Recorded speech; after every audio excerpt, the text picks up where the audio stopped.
Have you ever found yourself stuck in the comparison trap when you're comparing yourself to others and feeling bad about yourself? Have you ever felt anxious and worried going into a social situation because you know you'll have to talk to people? You have to come up with something witty to say. You might say the wrong thing or offend someone. Have you ever felt like you couldn't make a decision? You didn't know what to do and you had to ask everyone else what to do and then came back still even more confused because you got more opinions to think about than just your own? Well, how would you like to be able to make decisions on the spot without worrying about it? How would you like to walk into a room with confidence? How would you like to walk down the street and turn heads no matter what you're doing or what you're wearing?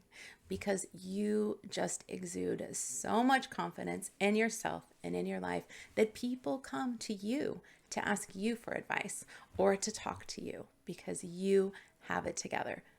Then this video is for you because today we're talking all about confidence, which affects every part of your life and all of those situations, whether you're making a decision or in a social situation or even just out in public. Confidence is key to everything, and I do mean everything. I'm Rena, your confidence coach, and I am happy to help you with confidence because it has changed my life. I used to be shy. Well, I thought I was shy, but turns out I'm not. And it really affected every area of my life. And I had to worry a lot about what other people think or what to say or what to do, which just made things worse. So today we're going to talk about my 3 top tips of how to have more confidence. Number 1, be kind to yourself. I always say this. You may have heard me say it before. Be nice to yourself.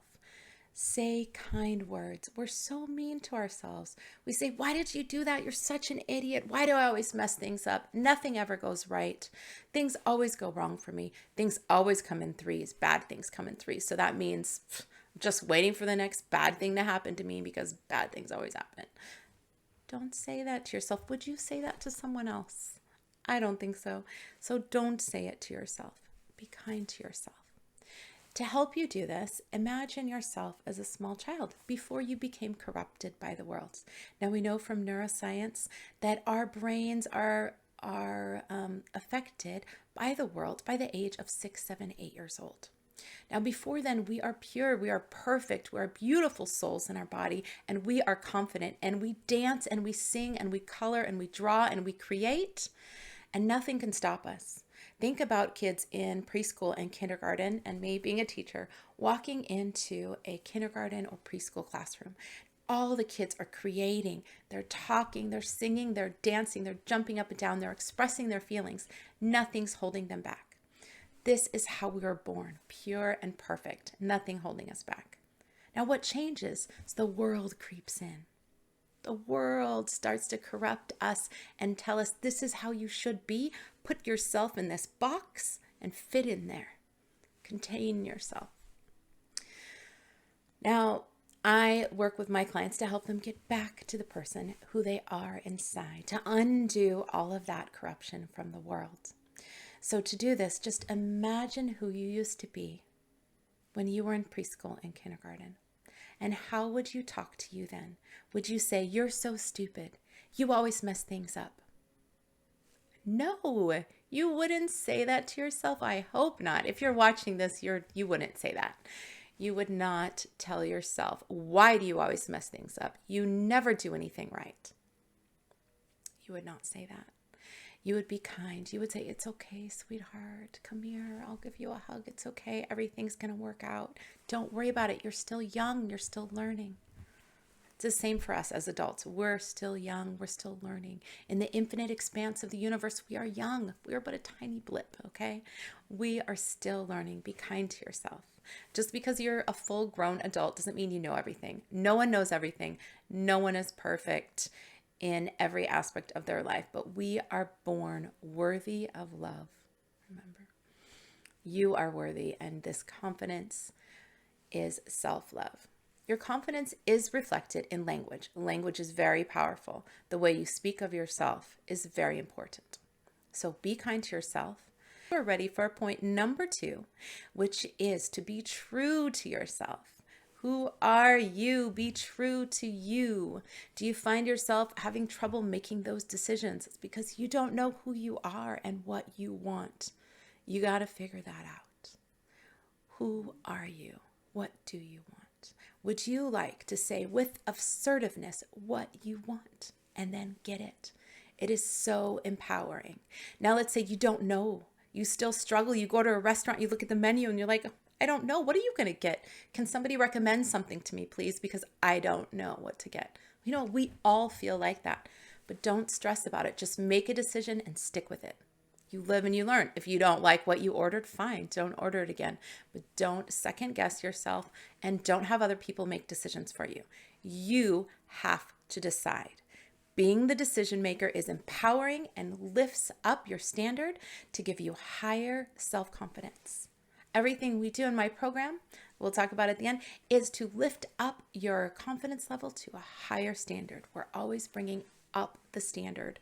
So when you make a decision, whether you like it or not, doesn't matter. Just make the decision. Stop asking people to make decisions for you. You don't need to ask everyone. Now, if you're making a major life decision and you want some advice, that's fine, but not every little thing. And not people who don't know you and don't know what you like. When I go to a restaurant and I ask someone to make a recommendation for me, chances are they're going to recommend their favorite or the most popular thing, which is not going to be what I like. I have very specific things that I eat. And it's not going to be, they don't know me. They don't know what I eat and what I don't eat and what kind of foods I enjoy. And if I do go into the detail about foods I enjoy, then they'll start to make recommendations of other things that I don't like either. So I have to decide for myself. I cannot rely on other people's recommendations. Now, if I want to hear their recommendations, I still am going to make my own decision. Don't get distracted by other people's recommendations and don't let them confuse you. You decide. Just stick with your decision, whatever it is. Whatever it is, it's your decision. You're good. You can do this. Which brings me to my third tip, to take risks. Getting out of your comfort zone. Getting out of your comfort zone will boost your self-confidence so much.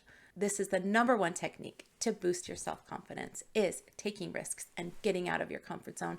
That's where the magic happens. When you stay in your comfort zone, you are not expanding, you are attracting, you are staying small, you are staying safe, and you are not expanding yourself and getting more confident.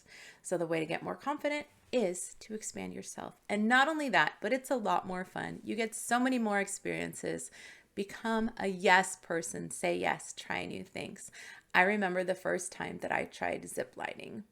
I always wanted to try ziplining, but I was pretty scared. I thought, afraid of heights, but the truth is I'm actually afraid of falling. I'm not really afraid of heights. Heights are a beautiful place for a view. Like, I love climbing to the top of a mountain. I'm not afraid up there.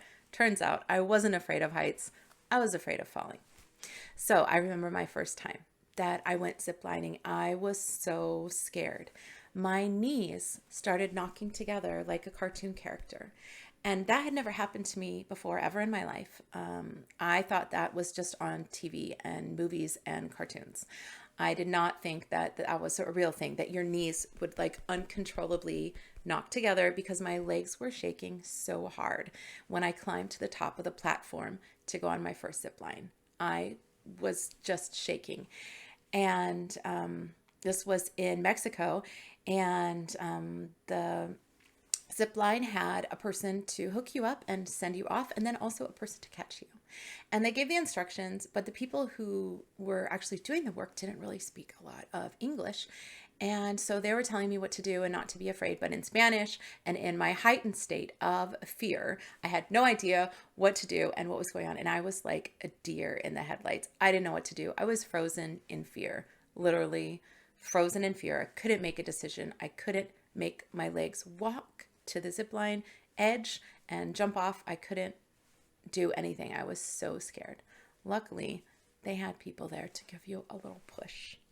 And so the worker gave me a push, And I flew out on the zip line, and it was the most exhilarating feeling I ever felt. It was like flying. And I always wanted to fly. If I could have any superpower, I always say I would love to fly. It was beautiful. It was amazing. It was so good. Ever since then, I'm like, let's do that again. Luckily, we had a lot more that day of ziplining and an entire confidence course of crossing suspension bridges, which was very intense for a person who thought that she was afraid of heights. So the only way that I got over this fear of heights was to continue to push myself more and more. And then once I learned how to dig deep into my subconscious mind, I learned that I'm actually not afraid of heights, that I'm afraid of falling. So if I can tell myself I'm not going to fall because I am in a harness on a zip line, it takes down that level of fear so much. Now it's still exhilarating. It's still exciting. I still might feel nervous and butterflies in my stomach with excitement. Now excitement and anxiety are really close. So all the time I thought I was afraid of heights, I was actually just really excited. And because of that, I was able to raise the standard and raise the standard and raise the standard. And now I've been able to do so many things that I could never do before because I thought I was afraid of heights. And I did not have the confidence to climb that platform and get on that zip line and jump off. But luckily, I had a little push. And this is what I can do for you. A little gentle push. And then a little catch in the end for somebody to catch you once you ride in. I didn't have to break myself or anything. Somebody just caught me.